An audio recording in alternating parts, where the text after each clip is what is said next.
We are in a new age of marketing. And I want to say how that pertains to this brush and some of the other products that are going viral around.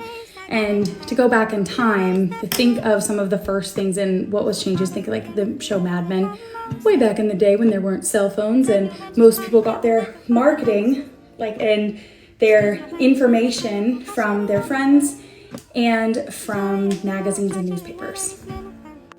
To give an example of that, how the diamond industry kind of became the massive industry it is today is basically they use it that every woman should have a diamond and you're kind of less than if you don't in some of their marketing material. And also you should be, for an engagement ring, saving 3 months salary. And that was a huge marketing push that they had to make that an industry trend. Fast forward in time when commercials were the main source when people were getting information and figuring out if that's a product they want and getting more brand awareness is the best way to say that. Now we're in this new era that everyone has a cell phone on them. Everyone has more access to more people and more information online. So blogs became a trend, social media became a trend, and I started my company around 10 years ago now in the pet influencer space and content creator space. But there were already beauty influencers and just fashion influencers because that typically starts the trends. So that's something that we follow in the pet industry of what's happening. So, I was influenced to buy this and you can see I did a dry video of it as well. My hair is pretty unruly. You can hear it ripping through, but it doesn't really hurt. And when they say that no one has any hair, this was the hair I got out of it for the first time. So it's very similar to my other brushes.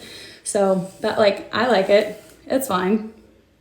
Back to the pet industry, the supply and demand of marketing content creators and material. So everyone has access to a phone now. So going to someone that can create really expensive content is not necessarily what the audience wants because they recognize that as a commercial.